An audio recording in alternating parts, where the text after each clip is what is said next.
crois. Mais pour revenir à l'Access Prime Time, service maximum, Julien Courbet, par exemple, on voit bien qu'il a une énorme pression depuis septembre. Qu'est-ce que vous pensez des critiques à son encontre? Il n'a pas plus de pression qu'il avait pendant 15 ans sur TF1.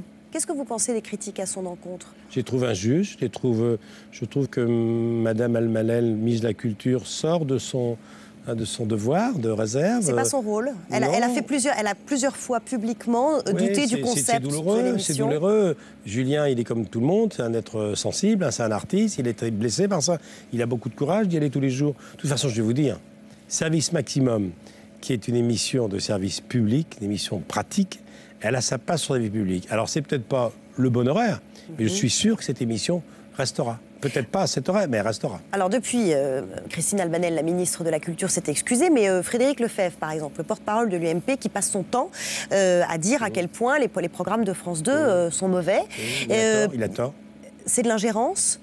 Non, mais c'est pas bien, mais je connais un peu. Bon, c'est son côté impulsif, c'est la nouvelle génération. Il faut rendre justice à la nouvelle génération des hommes politiques, le président en tête, ils n'ont pas la langue de bois. Alors, t'entends, ils vont trop loin. Moi, je pense que les programmes de France 2 sont nettement supérieurs, culturellement parlant, à beaucoup de chaînes. Je mets évidemment la 5 ou Arte de côté. Et qu'il n'y a pas photo entre le privé et le public, voyons, il n'y a pas photo. Jamais il y a eu autant de programmes culturels ambitieux et risqués, autant de prises de risque service public. Et ça fait 45 ans que j'y suis, disons 40, car j'ai passé 4 ans dans le service.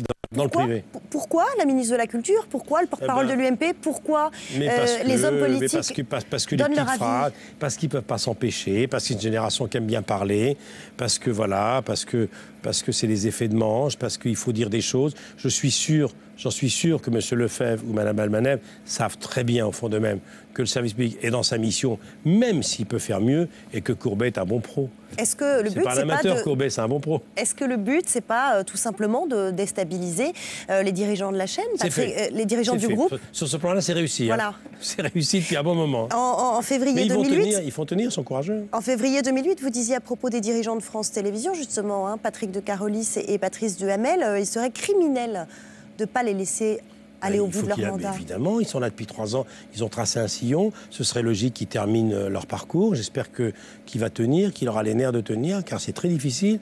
Vous savez, il y a toujours la menace d'un plan social, la barque est trop lourde, il faut réformer le service public. C'est vrai que la suppression de la pub, le président avait dit à l'euro près, le périmètre ne sera pas changé et vous aurez les mêmes ressources. C'est pas évident, c'est pour ça que c'est difficile. Dans une période de crise, il manque environ 200 millions d'euros. Donc il faut faire avec. On a tous fait des efforts. Ma production, la première, et Sébastien et Courbet travaillent pour un tarif nettement inférieur à l'émission qui le précédait. On va tenir parce que c'est une maison qu'il faut soutenir. Moi, je suis très attaché à cette maison. Très. Mais quand vous dites... Sincèrement, et pas de façon démagogique et paternaliste. Quand vous dites les dirigeants de France Télévisions sont déstabilisés, c'est fait. Vous en ont-ils fait part? Vous en avez parlé avec eux? On le voit, c'est difficile. Qu'est-ce qu'ils vous le disent à vous?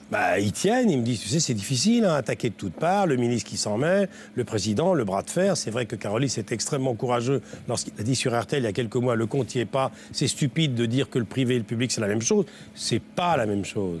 Et je vous signale, pour clore avec ce sujet, que les services publics, c'est lui qui tient le mieux dans la tourmente.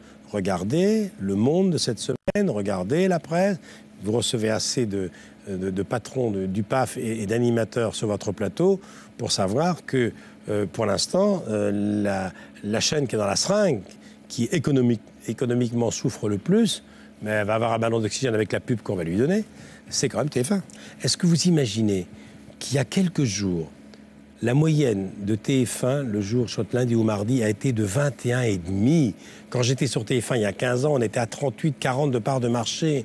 Et ne pas dire que le carton énorme de Plus belle la vie est à l'origine du fléchissement du 20h de TF1, puisque celui de France 2 augmente. Merci beaucoup Michel Drucker d'avoir répondu à nos questions sur le plateau de Plus Clair.